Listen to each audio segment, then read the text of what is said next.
बातमी आहे कोल्हापुरातून। कोल्हापुरातही जिल्हा परिषद आणि पंचायत समिती निवडणुकीच्या मतदानाला चांगला प्रतिसाद पाहायला मिळतोय।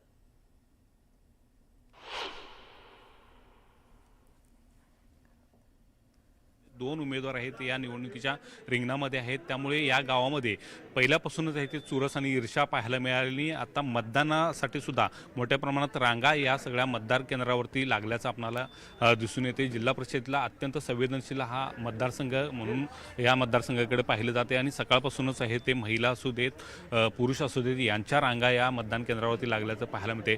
सतेज पाटील, हसन मुश्रीफ, धनंजय महाडिक, पालकमंत्री प्रकाश आंबेडकर यांची या निवडणुकीच्या निमित्तानं आहे ते प्रतिष्ठा पणाला लागल्याचं पाहायला मिळते।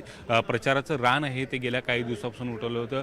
गावगाड्यातली ही निवडणूक असल्यामुळे गावागावामध्ये गल्लीगल्लीमध्ये ईर्ष्या या निवडणुकीच्या निमित्तानं पाहायला मिळाली आणि मतदानाच्या रूपामध्ये सुद्धा आहे ती ही ईर्ष्या शेवटच्या क्षणापर्यंत आहे ते आपल्याला दिसून येते। सकाळीच पाहायला गेलं तर सकाळच्या सत्रामध्ये मोठ्या रांगा या सगळ्या परिसरामध्ये लागल्याचं आपल्याला दिसून येते। उमेदवारांचे प्रतिनिधी सुद्धा या सगळ्या परिसरामध्ये आपल्याला दिसून येतात। शासकीय कर्मचारी जे आहेत तैनात केलेले आहेत त्यांच्याकडून सुद्धा नेमकं कोणत्या केंद्रावरती आपलं मतदान आहे याची माहिती मतदारांना दिली जाते आणि मतदान सुस्थितीत होईल अशा पद्धतीचं नियोजन आहे ते करण्यात येते। उन्हाचा तडाखा पाहता या ठिकाणी त्या पद्धतीचं नियोजन सुद्धा केलेलं आहे। मंडप सुद्धा आहे ते या मतदारांच्यासाठी घालण्यात आलेलं आहे। कोणत्या पद्धतीची मतदारांना अडचण होणार नाही अशा पद्धतीच्या सोयीसुविधा सुद्धा निवडणूक आयोगानं आहे ते या सगळ्या केंद्रावरती केल्याचं आपल्याला आहे ते दिसून येते। आणि एकूणच पाहायला गेलं तर अत्यंत चुरशीनं सकाळपासूनच आहे ते कोल्हापूरमध्ये मतदानाला सुरुवात झालेली आहे। ईर्ष्या आहे ते मतदानामध्ये दिसते आणि उत्साह सुद्धा आहे तो मतदानांच्या मध्ये दिसून येते आणि त्यामुळे भल्या मोठ्या रांगा आहे ते सकाळपासूनच सगळ्याच मतदान केंद्रावरती आहे ते कोल्हापूरमध्ये दिसून येत आहेत।